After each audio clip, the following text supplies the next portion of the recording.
நேற்றைய தினத்திலே அவர் குருத்தோலை ஞாயிறு என்று திங்கட்கிழமை நடந்த சம்பவத்தை சபையானது ஞாயிற்றுக்கிழமை கொண்டாடுகிறது என்பது நமக்கு ஏற்கனவே தெரிந்த ஒரு செய்தி. அதை தொடர்ந்து நேற்றைய தினத்திலே அவர் கழுதையின் மேல பவனி வந்து தேவாலயத்துக்கு போய் அங்க தேவாலயத்துல வைக்கப்பட்டிருந்த கடைகளை எல்லாம் கவிழ்த்து போட்டு, என் வீடு எல்லா ஜனத்துக்கும் ஜெப வீடு எனப்படும், அதை கள்ளர் குகை ஆக்கினீர்களே என்று சொல்லி நேற்றைய தினத்திலே ஆண்டவராகிய இயேசு கிறிஸ்து தேவாலயத்தை சுத்திகரிக்கிறதை நாம் பார்க்கிறோம். எல்லாம் கொஞ்சம் கவனிக்கணும். ஒரு ஆசிரியர் இயேசுநாதர் தம்முடைய ஊழியத்தை ஆரம்பித்த நாட்களில் ஒரு முறை தேவாலயத்தை சுத்திகரிக்கிறார்.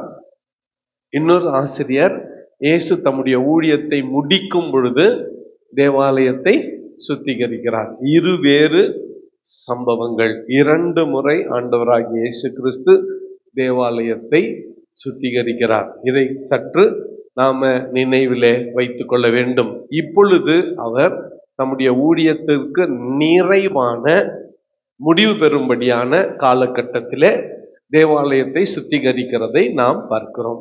அடுத்ததாக தேவனுடைய பிள்ளைகளே கவனிங்க, இந்த 3 நாளும் இயேசுநாதர் பெத்தானியாவில் லாசருவின் வீட்டில் அல்லது மார்த்தாள் வீட்டிலே தங்குவார். தினந்தோறும் காலை எழுந்து அவர் எருசலேமுக்கு வருவார்.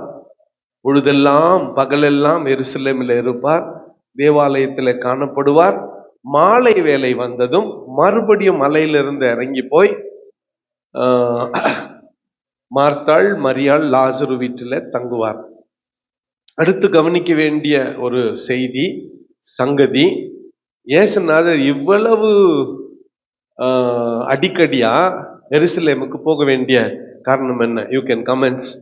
ஓகே, முதலாவதாக இயேசுநாதர் எருசலேமுக்கு போனா அவர் கொலை செய்யப்படுவார் என்பது அவருக்கு தெரியும்.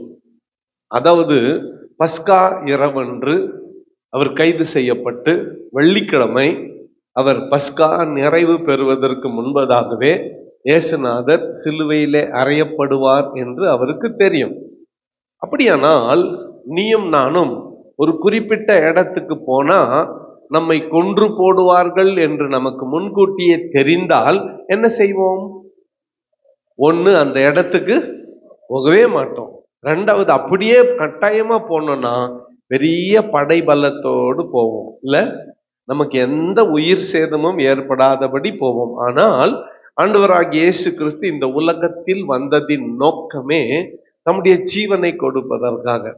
இன்னும் சொல்ல போனா உண்மையாகவே தேவாலய தலைவனுக்கும் பிரதான ஆசாரியனுக்கும் பரிசேயருக்கும் வேதபாரகருக்கும் பஸ்கா அன்றே இயேசுநாதரை கொலை செய்யும் என்கின்ற இன்டென்ஷன், நோக்கம் கிடையாது.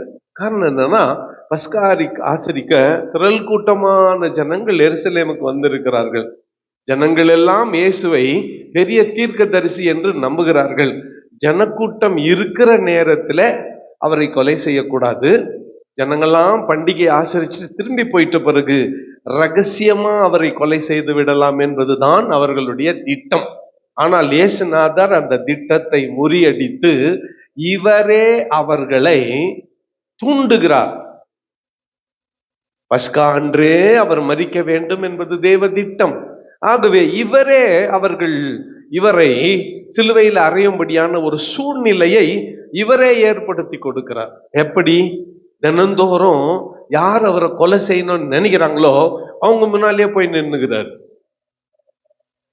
ஃபர்ஸ்ட் அவங்க முன்னால போய் நின்னா பரவாயில்ல, அவங்களுக்கு எரிச்சல் வர மாதிரியே பேசுறாரு, அவங்களுக்கு கோபம் வர மாதிரியே பேசுறாரு. 2வது, அவங்களுக்கு கோபம் கொஞ்சம் வருதா, இன்னும் அதிகமா பேசுறாரு. இன்னும் கொஞ்சம் கோபம் வருதா, இன்னும் அதிகமா பேசுறாரு. அப்போ கோபத்தின் உச்சகட்டத்துக்கு அதிகாரத்துல இருக்கிறவர்கள் சென்றால் என்ன நடக்கும்? அதிகாரத்துல இருக்கிறவர்கள் கோபத்தின் உச்சத்துக்கு சென்றால் என்ன நடக்கும்? அவரை கொலை செய்வார்கள். இதுதான் நடக்கிறது. அப்ப இன்றைக்கு இயேசுநாதருடைய கடைசி கால செய்தி சொல்லுங்க. இயேசுநாதருடைய கடைசி கால செய்தி இன்னைக்கு. நாளைக்கு இயேசுநாதர் அவர் சோதிக்கப்பட்டது. Testings of Jesus. இயேசுநாதர் கடந்து சென்ற சோதனைகள். நாளை மறுநாள் நம்முடைய சீஷரோடு அவர் ஆசரித்த பஸ்கா. வியாழக்கிழமை என்பதால், பெரிய வியாழக்கிழமை என்பதால் நம்ம தான், நான் ஏற்கனவே பஸ்கா அன்னைக்கு சொன்னேன்ல, தெருக்கூத்து கதையா போச்சு நம்மளுது. ஏற்கனவே கடந்து போச்சு, திரும்ப இப்ப ரிப்பீட்ல ஓடின்குது, ஒன்ஸ் மோர்ல ஓடின்குது. ஒரு ஒரு சிறந்த பாடகரான், கவனிங்க, ஒரு சிறந்த பாடகரான், சூப்பரா ஒரு பாட்டு பாடினாராம். பாடினதும் ஜனங்கள்லாம் எழுந்துச்சு ஒன்ஸ் மோர்னாங்களாம். இவருக்கு ரொம்ப சந்தோஷம். இன்னொரு முறை பாடினாராம், திரும்பின்னு ஒன்ஸ் மோர்னாங்களாம். ஒரு 4 முறை ஒன்ஸ் மோர்னா திரும்பி பாடிந்தாராம். 5வது முறை இவருக்கு ரொம்ப சந்தோஷம். என் மீது அன்புள்ளம் கொண்ட என் அன்பு ரசிக பெருமக்களே, எத்தனை முறை நீங்கள் ஒன்ஸ் மோர் கேட்டாலும் உங்களுக்காக நான் பாடுகிறேன் அப்படின்னு. என் பாடலின் மீது அவர் உங்களுக்கு அவ்வளவு ஆசையா அப்படின்னு கேட்டாராம் பாடகர். 15 சொன்னான்னா, அடுத்த முறையாவது கரெக்டா பாடு, ஒன்ஸ் மோர். நெக்ஸ்ட் டைம் அந்த மாதிரி ஆயிப்போச்சு நம்முடைய ஸ்டோரி. சரி, வியாழக்கிழமை இரவு வழக்கம் போல நாம இந்த மாதத்துக்கான திருவிருந்தின் ஆராதனையாக வைத்துக் கொள்ளலாம். வராத எல்லா சகோதர சகோதரிகளுக்கும் வியாழன் இரவு என்ன இருக்கும் சொல்லுங்க. இப்ப ஞாயிற்றுக்கிழமை போன வாரம் போச்சு, அது என்னன்னு கேட்கலாம். அது குடும்ப பஸ்கா. இது திருவிருந்து வழக்கம் போல நாம அன்றைக்கு இயேசுநாதர் தம்முடைய சீஷரோடு ஆசரித்த பஸ்காவை, திருவிருந்தை நாம தியானித்து அன்றைக்கு நாம திருவிருந்தோடு கடந்து செல்லலாம். இன்றைக்கு மத்தேயு எழுதின சுவிசேஷம் 25ஆம் அதிகாரம். இந்த நாள்ல நாம் பார்க்க போகிறது ஆண்டவராகிய இயேசு கிறிஸ்துவினுடைய உபதேசங்கள். சொல்லுங்க, கடைசி கால செய்தி. சொல்லுங்க, இயேசுநாதருடைய கடைசி கால செய்தி. கடைசி கால செய்தி மத்தேயு 25ஆம் அதிகாரம் வசனங்கள் 1 - 11 வரை வாசிக்கலாம்.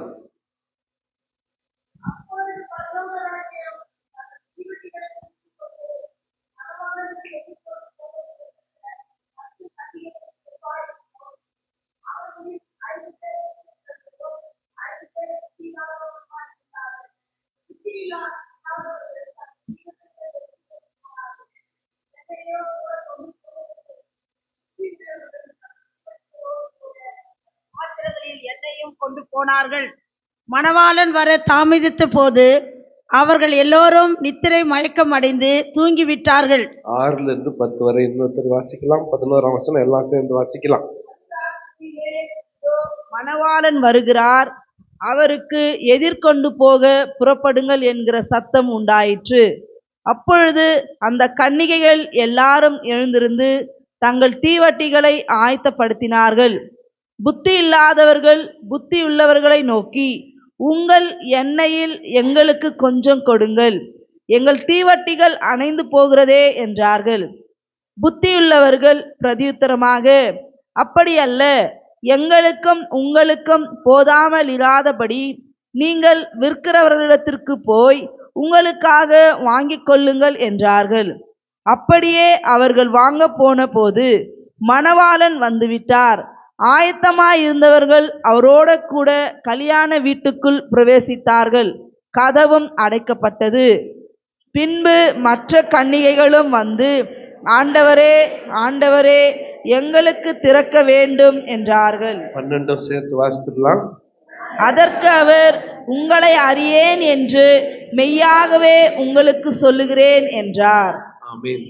இயேசுநாதருடைய கடைசி கால செய்தி. பரலோக ராஜ்யம் தங்கள் தீவட்டிகளை பிடித்து கொண்டு மணவாளனுக்கு எதிர்கொண்டு போக காத்திருக்கும் 10 கன்னிகைகளுக்கு ஒப்பாக இருக்கிறது. இந்த 10 கன்னிகைகள் 2 வகையாய் பிரிக்கப்படுகிறார்கள். ஒன்று, 5 கன்னிகைகள் தங்கள் தீவெட்டிகளோடு வந்திருக்கிறார்கள். ஆனால் அடுத்த 5 கன்னிகைகளோ தீவெட்டியோடு கூட கொஞ்சம் எண்ணெயோடு வந்திருக்கிறார்கள். காரணம் என்னன்னு சொன்னா, மணவாளன் எப்பொழுது வருவார் என்று தெரியாது. ஒருவேளை தாமதித்தால் நம்முடைய விளக்கு எரியத்தக்கதாக என்ன வேண்டும்? எண்ணெய் வேண்டும் என்று ஆயத்தமாய் வந்திருந்தார்கள். This talks about preparation. ஆயத்தம். சொல்லுங்க, சொல்லுங்க, சொல்லுங்க. ஆயத்தம். ரெடியாக்கணும். எப்படிக்கணும்? எப்படிக்கணும்? எதுக்கு? மணவாளன் வருவதற்கு எப்படி இருக்கணும்? நம்ம ஆயத்தமா இருக்கணும். 10 பேருக்கும் விருப்பம் தான் மணவாளனை சந்திக்க. 10 கன்னிகைகளும் டெடிகேட்டட் தான், அர்ப்பணிக்கப்பட்டவர்கள் தான். ஆனா 5 பேரு ஆயத்தமா வந்தாங்க, 5 பேரு ஆயத்தம் இல்லாம வந்தாங்க. அவர்களுடைய பந்தங்கள், தீவட்டிகள் எரிந்து கொண்டிருக்கிறது. பாதி இரவாச்சு. மணவாளன் வர தாமதிக்கிறார். மணவாளன் வருவதற்கு லேட் ஆயிடுச்சு. உடனே இந்த 5 பேரு எண்ணெய் வச்சுன்னு இருந்தவங்க ரிசர்வ்ல எண்ணெய் இருந்துச்சுல்ல, அதை ஊத்துனாங்க. மறுபடியும் எரிய ஆரம்பிச்சிச்சு. மற்ற 5 பேருடைய தீவட்டிகள் அணைய ஆரம்பிச்சிச்சு. இந்த 5 பேரு அந்த 5 பேர்கிட்ட போயிட்டு என்ன கேட்டாங்க? கடன் கேட்டாங்க. என்ன கேட்டாங்க? சத்தமா, சத்தமா என்ன கேட்டாங்க? கடன் கேட்டாங்க. என்ன நடந்துச்சு? நீங்க போயிட்டு கடைக்காரர்கிட்ட வாங்கிக்கங்க. எங்க கிட்ட என்ன இல்ல? என்ன இல்ல. எங்ககிட்ட இருக்கிறது எங்களுக்கு மட்டும் போதுமானதாய் இருக்கிறது என்று சொன்னார். இப்ப இந்த அடுத்த 5 கன்னிகைகள் எண்ணெய் வாங்கறதுக்கு கடைக்கு போயிட்டாங்க. அவங்க கடைக்கு போன நேரமா பார்த்து யார் வந்துட்டு? மணவாளன் வந்துட்டார். அவங்களை அழைத்து கொண்டு மண்டபத்துக்கு போயிட்டார். மண்டபத்துக்கு போனாங்க. கதவு சாத்தப்பட்டுருச்சு. இந்த 5 கன்னிகைகள் போய் கடன் வாங்கி எண்ணெயை ஊத்தின்னு வந்து கதவு தட்டுறாங்க. ஐயா தரங்க, நாங்களும் உங்களுக்காக காத்து கொண்டிருந்தவர்கள். அப்போ ஏசுநாதர் சொல்றாரு, உங்களை மெய்யாகவே நான் அறியேன். சரி, யார சொல்றாரு இது? ஆயத்தம் இல்லாமல் அவருடைய வருகையில கைவிடப்பட போகிறவர்களை குறித்து சொல்லுவார். ஆயத்தம் இல்லாமல், மணவாளன் வருகைக்கு ஆயத்தம் இல்லாமல் கைவிடப்பட போகிற மணவாட்டிகளை குறித்து அல்லது கைவிடப்பட போகிறவர்களை குறித்து இங்கே சொல்லுகிறார். அடுத்து ஆண்டவராகிய இயேசு கிறிஸ்து நிறைய காரியங்களை அவருடைய 2வது வருகை சம்பந்தமாக இந்த பகுதியில சொல்லி இருக்கிறதை நாம் பார்க்கிறோம். கொஞ்சம் 24ஆம் அதிகாரத்துக்கு வரும் பொழுது 5ஆம் வசனத்துல அநேகர் வந்து என் நாமத்தை தரித்து கொண்டு நானே கிறிஸ்து என்று சொல்லி அநேகரை வஞ்சிப்பார்கள். யுத்தங்களையும் யுத்தங்களின் செய்திகளையும் கேள்விப்படுவீர்கள். கலங்காதபடி எச்சரிக்கையாயிருங்கள். இவைகளெல்லாம் சம்பவிக்க வேண்டியதே, ஆனாலும் முடிவு உடனே வராது. ஜனத்துக்கு விரோதமாய் ஜனமும், ராஜ்யத்துக்கு விரோதமாய் ராஜ்யமும் எழும்பும். பஞ்சங்களும் கொள்ளை நோய்களும் பூமி அதிர்ச்சிகளும் பல இடங்களில் உண்டாகும். இவைகளெல்லாம் வேதனைக்கு ஆரம்பம். நல்லா கவனிங்க, இது நம்ம நாட்களில நடந்து கொண்டிருக்கிறது. நம்ம நாட்கள்ல 2020ஆம் வருஷம் என்னத்தை பார்த்துட்டோம்? கொள்ளை நோய். 2020ல என்ன பார்த்துட்டோம்? சொல்லுங்க. கொள்ளை நோய். நம்ம நினைச்சு கூட பார்க்கல. ட்ரெயின் இருக்காது, பஸ் இருக்காது, மார்க்கெட் இருக்காது, வேலை இருக்காது, வீட்லயே எல்லாரும் இருப்போம் நினைச்சு கூட பார்க்கல. ஆனா நடந்தது. கொள்ளை நோயினுடைய தாக்கம் அகில உலகத்திற்கும், வெறும் KGF இல்ல, அகில உலகத்திற்கும் தாங்கக்கூடதா இருந்தது. பூமி அதிர்ச்சி சமீபமா எங்க தாய்லாந்துல, அப்புறமா மியான்மார்ல பூமி அதிர்ச்சி, தாய்லாந்துல தாக்கம். இன்னைக்கு பணத்தை தோண்டின்னுக்கிறாங்க. போதும், அவள் தான் முடிஞ்சிச்சு, இனிமே உயிரோடு இருக்க யாருக்கும் வாய்ப்பு இல்லைன்னு விட்டுட்டாங்க. 10,000 ஒரு கூட்டம், 50,000 இன்னொரு கூட்டம், 7,360 அந்த அரசாங்கம் மிலிட்ரி ரூல் பண்ற கவர்மெண்ட் உண்மையா சொல்லுவாங்க? மிலிட்ரி ரூல் பண்ற கவர்மெண்ட் உண்மையா சொல்லுவாங்க? ஒரு பூமி அதிர்ச்சி, இத்தனை பேர் மரணம், இத்தனை பேர் மரணம் நம்ம நாட்களில் கேள்விப்படுகிறோம். இதையெல்லாம் இயேசுநாதர் முன்கூட்டியே சொல்லி இருக்கிறார். இவைகள் எல்லாம் வேதனைக்கு ஆரம்பம். அடுத்து அநேக கள்ளத்தீர்க்கதரிசிகள் எழும்பி அநேகரை வஞ்சிப்பார்கள். 11ஆம் வசனத்துல அக்கிரமம் மிகுதி ஆவதினால் அநேகருடைய அன்பு தணிந்து போம், முடிவு பருந்தம் நிலை நிற்பவனே ரட்சிக்கப்படுவான். பாருங்க, கள்ளத்தீர்க்கதரிசிகள் எழும்பி வஞ்சிப்பாங்களாம். யார? ரட்சிக்கப்படாதவங்க இல்லையா? சொல்லுங்க. கள்ளத்தீர்க்கதரிசிக்கும் வெளி உலகத்துக்கும் என்ன சம்பந்தம்? தீர்க்கதரிசிகளுக்கும் சபைக்கும் தான் சம்பந்தம். இப்ப சபை உள்ள இருக்கக்கூடியவர்களை கள்ளத்தீர்க்கதரிசி எழும்பி வஞ்சித்து விடுவான். அல்லேலூயா, ஒரு அல்லேலூயா சொல்லுங்க. அதனால தான் அருமையான ஆண்டவருடைய பிள்ளைகளே, நான் எப்பொழுதும் உங்களை எச்சரிப்பது, நானே சொன்னா கூட, நான் தான் கிறிஸ்துன்னு சொன்னா கல்லுத்து என்ன தள்ளினோம், ஜல்லி மோட் ரொம்ப ஈஸியா இருக்குது. என்ன அப்படி தள்ளு போய் போட்டு கல்ல குவியெல்லாம் போட்டுருந்தோம். நானே கிறிஸ்துன்னு சொன்னா கூட. ஏன்னா கிறிஸ்து ஒருவரே, ஒரே ஒருத்தர் தான், ஒரே ஒருத்தர் தான் அவரு. அவருக்கு இணையா வேற ஒருத்தரும் கிடையாது. அநேகர் நான் தான் கிறிஸ்துன்னு சொல்லி உங்களை வழிவிலக பேசுவார்கள். அநேகர் கள்ள தீர்க்க தரிசனம் உரைப்பார்கள். ஒருவன் இங்கே கிறிஸ்து, ஒருவன் அங்கே கிறிஸ்து என்று சொல்லுவான். கிறிஸ்து அப்படி ரகசியமாலாம் வரமாட்டாரு. மின்னல் கிழக்கிலே தோன்றி மேற்கிலே மறைகிற மாதிரி அவருடைய வருகை பிரகாசமாய் இருக்கும், அவருடைய வருகை வெளியரங்கமாய் இருக்கும். அருமையான ஆண்டவருடைய பிள்ளைகளே, இயேசு அந்த அந்த கடைசியாய் அவருடைய 2வது வருகையிலே சம்பவிக்க போகிறதை இப்படியெல்லாம் சொல்லுகிறார். வீட்டின் மேல் இருக்கிறவன் தன் வீட்டிலே எதையாகிலும் எடுப்பதற்கு இறங்காது இருக்க கடவன். அப்படின்னா பூமி அதிர்ச்சி ஆகுதுன்னு நினைச்சுங்க, உள்ள என்னமோ வச்சுக்கிறீங்க, எடுக்கிறதுக்குள்ள போனேன்னா ஆகும், நீயும் உள்ள போயிடுவ. அதனால வீட்டின் மேல் இருக்கிறவன் எதையாவது எடுப்பதற்கு எங்க போக வேண்டாம். வயலில் இருக்கிறவன் தன் வஸ்திரங்களை எடுப்பதற்கு திரும்பாத இருக்க கடவன். நீ வயல்ல இருந்தியானா வயல்லையே இரு, தப்பிச்சுக்குவ. வீட்டுல எடுக்கிறதுக்கு வந்தியானா மாட்டிக்குவ. அந்நாட்களில் கர்ப்பவதிகளுக்கும் பால் கொடுக்கிறவர்களுக்கும் ஐயோ. இந்த ஆண்டவராகிய இயேசு கிறிஸ்து ஏசாயா தீர்க்கதரிசி, இயேசுநாதர் ப்ராஃபெட்னா, இயேசுநாதர் ஏசாயா போல ஒரு தீர்க்கதரிசினா, ஏசாயா போல ஒரு முறையாவது அவர் தீர்க்க தரிசனம் உரைச்சிருக்கணும். ஆமா தானே? கவனிக்கிறீங்களா இல்லையா? இயேசுநாதர் தீர்க்கதரிசினா, இயேசுநாதர் சுகம் தருகிறவர் நம்மளுக்கு தெரியும், இயேசுநாதர் உவமைகளால் பேசுறவர் நமக்கு தெரியும், இயேசுநாதர் அற்புதம் செய்யறவர் நமக்கு தெரியும். இயேசுநாதரை தீர்க்கதரிசியா நம்ம அறியலையே. அப்போ பழைய ஏற்பாட்டின் தீர்க்கதரிசிகள் பேசின மாதிரி எப்போவாவது இயேசு பேசி இருக்கிறாரா? படிக்கலாம். மத்தேயு 23ஆம் அதிகாரத்துல வரும் பொழுது வரிசையா படிச்சுட்டு வருவோம். 13ஆம் வசனம்.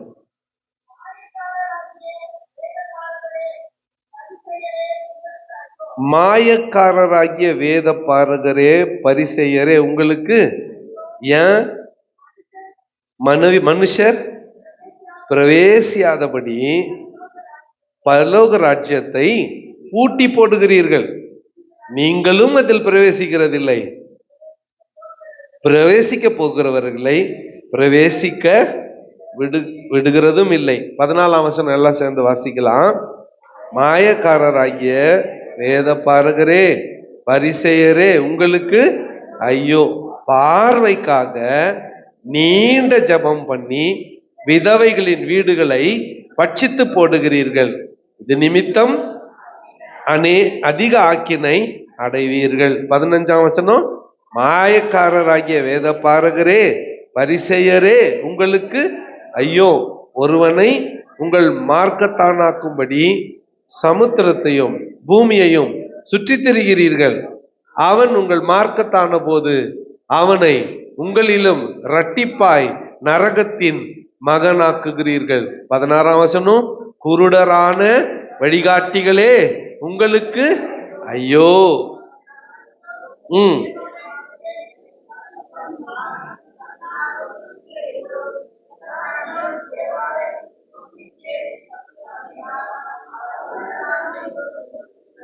23ஆம் வசனம், மாயக்காரராகிய வேத பாரகரே பரிசேயரே உங்களுக்கு ஐயோ, நீங்கள் ஒத்தலாம் வெந்தியத்தில் சீரகத்திலும் தசமபாகம் செலுத்தி நியாயப்பிரமாணத்தில் கற்பித்திருக்கிற விசேஷித்தவைகளாகிய நீதியையும் இரக்கத்தையும் விசுவாசத்தையும் விட்டுவிட்டீர்கள். இவைகளையும் செய்ய வேண்டும், அவைகளையும் விடாதிருக்க வேண்டும். 25, மாயக்காரராகிய வேத பாரகரே பரிசேயரே உங்களுக்கு ஐயோ, போஜன பாத்திரங்களின் வெளிப்புறத்தை சுத்தமாக்குகிறீர்கள், உட்புறத்திலோ அவைகள் கொள்ளையினாலும் அநீதத்தினாலும் நிறைந்திருக்கிறது. 27, மாயக்காரராகிய வேத பாரகரே பரிசேயரே உங்களுக்கு ஐயோ, வெள்ளையடிக்கப்பட்ட கல்லறைகளுக்கு ஒப்பாய் இருக்கிறீர்கள்.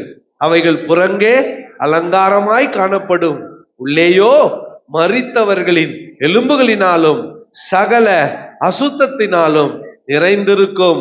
29, மாயக்காரராகிய வேதபாரகரே பரிசேயரே உங்களுக்கு ஐயோ, நீங்கள் தீர்க்கதரிசிகளின் கல்லறைகளை கட்டி நீதிமான்களின் சமாதிகளை சிங்காரித்து எங்கள் பிதாக்களின் நாட்களில் இருந்தோமானால் அவர்களோடே நாங்கள் தீர்க்கதரிசிகள் இரத்தப்படிக்கு உடன்பட்டிருக்க மாட்டோம் என்று சொல்லுகிறீர்கள். போதுமா? ஐயோ போதுமா? யார் ஐயோ ஐயோன்னு சொன்னாங்க? 2 தீர்க்கதரிசி. யார் கரெக்ட் பதில் சொல்றீங்க பார்க்கலாம். 1 ஏசாயா, இன்னொருத்த மைனர் ப்ராஃபிட்ஸ்ல யாரு தெரியலையா?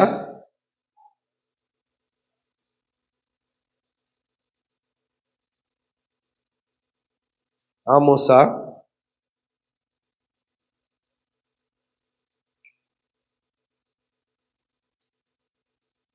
போன வருஷம் இந்த ஹாபகுக்.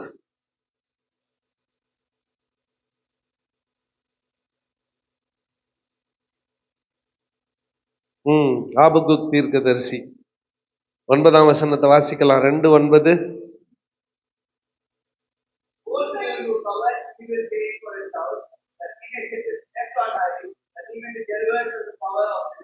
ஆமா, தமிழ்ல தீமையின் வல்லமைக்கு தப்ப வேண்டும் என்று தன் ஊட்டை உயரத்திலே வைக்கும்படி தன் வீட்டுக்கு பொல்லாத ஆதாயத்தை தேடுகிறவனுக்கு ஐயோ. 12ஆம் வசனம், இரத்தப்பழிகளாலே பட்டணத்தை கட்டி அநியாயத்தினாலே நகரத்தை பலப்படுத்துகிறவனுக்கு ஐயோ. 15ஆம் வசனம், தன் தோழருக்கு குடிக்க கொடுத்து தன் துருத்தியை அவர்கள் அண்டையிலே வைத்து அவர்களுடைய நிர்வாணங்களை பார்க்கும்படிக்கு அவைகளை வெறிக்க பண்ணுகிறவனுக்கு ஐயோ. 6ஆம் வசனம், 6 இவர்கள் எல்லாரும் அவன் பேரில் ஒரு பழமொழியையும் அவனுக்கு விரோதமான வசை சொல்லையும் வசனித்து தன்னுடையதல்லாததை தனக்காக சேர்த்து கொள்ளுகிறவனுக்கு ஐயோ. கடைசியா 19ஆம் வசனம், எல்லாம் சேர்ந்து வாசித்துடலாம். எல்லாம் சேர்ந்து வாசிங்க. 19 மேல இருக்குது பாருங்க. மரத்தை பார்த்து விழி என்றும் ஊமையான கல்லை பார்த்து எழும்பு என்றும் சொல்லுகிறவனுக்கு ஐயோ. பாருங்களேன், பழைய ஏற்பாட்டுல 2 தீர்க்கதரிசிங்க ஐயோ ஐயோன்னு சொன்னாங்க. இயேசுநாதரும் புதிய ஏற்பாட்டுல என்னன்னு சொல்லுகிறாரு? ஐயோ ஐயோன்னு சொல்லுகிறார். அப்போ இயேசுநாதர் இந்த உபதேசத்துல தம்மை என்னவா வெளிப்படுத்தி இருக்காரு? தீர்க்கதரிசியாக வெளிப்படுத்தி இருக்கிறார். ஹல்லேலூயா. ஒரு அல்லேலூயா சொல்லுங்க. சரி, கவனிங்க. To some up all these things, நிறைய விஷயங்கள் இருக்கிறது. வீட்டுக்கு போய் மத்தேயு 23, 24, 25 ஆகிய இந்த 3 அதிகாரத்தை படிங்க. ஒரு எஜமான் தன் வேலைக்காரர்களிடத்துல ஒருத்தனுக்கு 5 தாலந்து, ஒருத்தனுக்கு 2 தாலந்து, ஒருத்தனுக்கு 1 தாலந்து கொடுத்துட்டு தூரதேசமா பயணமா போயிட்டான். போயிட்டு திரும்பி வருகிறான். திரும்பி வந்து தாலந்துகளை யார் யாருக்கு கொடுத்தானோ அவங்கள கூப்பிட்டு கேட்கிறான். 5 கொடுத்தவன் என்ன சொல்றான்? ஐயா, நீர் என்னிடத்துல 5 தாலந்துகளை கொடுத்தீர், நான் அதை 10 ஆக்கி இருக்கிறேன். அந்த எஜமான் அவனை தட்டி கொடுத்து, நல்லது, உண்மையும் உத்தமமான ஊழியக்காரனே, நீ அங்கே நில்லுன்னா. 2 வாங்கினவன் வந்தான். ஐயா, நீ 2 கொடுத்தீர், நான் 4 ஆக்கி இருக்கிறேன். உடனே, நல்லது, உண்மையும் உத்தமமான ஊழியக்காரனே, நீ அங்கே நில்லுன்னா. இந்த 1 வாங்கினவன் வந்தான். அவன் வந்து என்ன சொன்னான் தெரியுமா? நீர் நடாத இடத்தில் பிடுங்குகிறவர் என்றும், இறைக்காத இடத்தில் சேர்க்கிறவர் என்றும், அல்லது தெளிக்காத இடத்தில் சேர்க்கிறவர் என்றும் நான் அறிவேன். அதனால நீர் கொடுத்த இந்த தாளந்தை மண்ணிலே புதைத்து வைத்தேன். இதோ உம்முடைய தாளந்து என்னான். அப்போது அந்த எஜமான் சொன்னார், டேய், உன் வார்த்தையின்படியே உன்னை நான் நிதானிக்க விரும்புகிறேன். நானு விதைக்காத இடத்துல அறுக்கிறவன் உனக்கு தெரியும் இல்ல, நடாத இடத்துல தெளிக்காத இடத்துல சேர்க்கிறவன்னு தெரியும் இல்ல. என் பணத்தை நீ பேங்க்ல போட்டிருந்தா, வட்டிக்காரர் வசம் ஒப்படைத்திருந்தால் வந்தபோது நான் வட்டியோடு சேர்த்து கொண்டு வாங்கி கொண்டிருப்பேன்னு சொல்லி அவனிடத்துல அந்த 1 தாளந்தை வாங்கி 5 10 கொடுத்துட்டு அவனை சிறைச்சாலையிலே தள்ளினான். இதை யாருக்காக சொன்னார் இந்த உவமையை? வேத மாயக்காரராகிய வேத பாரகரே, பரிசேயர், இவங்களை பத்தி அவர் ஒரு வார்த்தை சொன்னார். பரலோக ராஜ்யத்துக்குள்ள நீங்களும் போக மாட்டேன்றீங்க, மற்றவங்களும் போகாதபடிக்கு என்ன பண்றீங்க? தடை பண்ணிடுறீங்க. இது எவ்வளவு ஆபத்தானது தெரியுமா? இது எவ்வளவு ஆபத்தானது தெரியுமா? உங்களுக்கு தெரியுமா? நாளைக்கு முன்னால பேரணம்பட்டு பஸ் எரிஞ்சிச்சு டவுன்ல. எத்தனை பேருக்கு ஞாபகம் இருக்குது? 3 பேர் செத்துட்டாங்க. எப்படி செத்தாங்க தெரியுமா? அந்த முன்னால டோர்ல இறங்கணுங்களாம் இறங்கிட்டாங்க. கடைசி டோர்ல ஒரு பாட்டி அம்மா என்ன பண்ணிக்கிச்சு? ராடை பிடிச்சின்னு நின்றுச்சு. அதுக்கு பின்னால 2 பேரு தப்பிச்சு ஓடுறதுக்கு வழி இல்லை, அதுவும் செத்து. அது பின்னால 2 பேர் நின்னாங்க பாரு, அவங்களும் செத்துட்டாங்க. நம்ம ஊர்ல ரொம்ப நாளைக்கு முன்னால் நடந்தது. ஆனா நான் என்ன சொல்றேன்னா, நான் தானும் பரலோகத்துல பிரவேசிக்கல, பரலோக ராஜ்யத்துல மற்றவங்களும் பிரவேசிக்காம தடை செய்கிறவர்களுக்கு ஐயோ. மாயக்காரராகிய பரிசேயரே, வேத பாரகரே, உங்களுக்கு ஐயோன்னு. அடுத்து இன்னொன்னு சொன்னார். ஒரு எஜமான் ஒரு திராட்சை தோட்டத்தை நட்டு அதை சுற்றி வேலி அடித்து கோபுரத்தை கட்டி அதுல நற்குல திராட்சை செடிகளை நட்டு குத்தகைதாரிடத்துல கொடுத்து விட்டான். கொடுத்துட்டு கனி காலம் வந்த பிறகு தன் பங்கை வாங்கி கொண்டு வரும்படி தன் வேலைக்காரர்களில் சிலரை அனுப்பினான். இவர்கள் அவர்களை அடித்து துன்புறுத்தி காயப்படுத்தி அனுப்பிட்டாங்க. திருப்பின்னு இன்னும் மேன்மையான வேலைக்காரர்கள் அனுப்பினான். அவர்களை புறம்பாக்கி அவர்களையும் அடித்து துன்புறுத்தினார்கள்.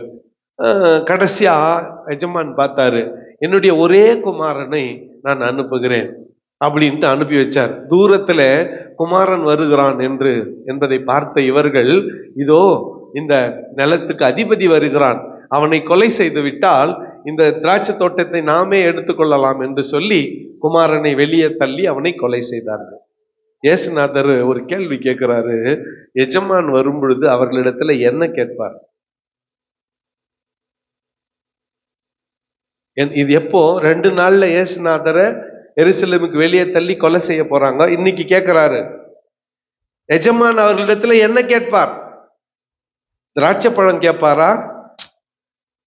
ஃபர்ஸ்ட் அனுப்பின வேலைக்காரங்களுக்கு என்ன பண்ணீங்கன்னு கேட்பாரா? 2வது அனுப்பின வேலைக்காரர்கள் என்ன பண்ணீங்க கேட்பாரா? என்னுடைய குமாரனை அனுப்பினேனே, அவருக்கு என்ன செய்தீர்கள்னு கேட்பாரு.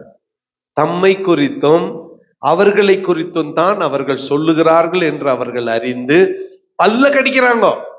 ஆனாலும் இன்னும் வேலை வரவில்லை, ஒருவனாலும் அவரை தொட முடியவில்லை. யோவான் அழகா எழுதுகிறார், வேலை வந்தது, பிதாவே என்னுடைய வேலை வந்தது என்று இயேசுநாதர் ஜெபித்து அவர் தன்னை ஒப்பு கொடுக்கிறார். அத வியாழக்கிழமை இரவு பார்க்கலாம். இன்றைக்கு இயேசுநாதருடைய கடைசி கால செய்தி ஒன்றே ஒன்று தான், ஆயத்தமாயிருங்கள், பி ப்ரிப்பேர்ட். எச்சரிக்கையாயிருங்கள், கவனமாயிருங்கள், கவனமாயிருங்கள். அவருடைய வருகை சமீபமாயிருக்கிறது, கவனமாயிருங்கள். பல காரியங்களை இந்த 3 நாளும் அவர் உபதேசித்தார். எல்லாத்தையும் சொல்ல ஆல் நைட் பிரேயர் தான் தேவை. 25 நிமிஷத்துல முடியாது, 30 நிமிஷத்துல முடியாது. எல்லாத்தையும் சொல்லணும்னா எல்லாம் தெரியும், இங்க இருக்குது, பைபிள்லயும் இருக்குது. ஆனா எல்லாத்தையும் சொல்லின்னு போக என்ன இல்ல, நேரம் இல்லை. அதுல முக்கியமான சிலவற்றை இந்த நாள்ல உங்களோட பகிர்ந்து கொள்ள இருக்கிறேன். எல்லாத்துக்கும் முத்தாய்ப்பாக, தலைப்பாக, புத்தியுள்ள கன்னிகைகளை போல எப்படி இருப்போம்? மணவாளன் வருகைக்கு ஆயத்தமா இருக்கும். கர்த்தர் தாமே இந்த வார்த்தைகளை நமக்கு ஆசீர்வதித்து தருவாராக. கண்களை மூடி நாம் ஜெபம் செய்வோம். அருமையான தேவனுடைய பிள்ளைகளே, ஒரே ஒரு ரிக்வெஸ்ட், நாளைக்கு நாள்ல நிற்கும், கொஞ்சம் நேரத்தோட வாங்க.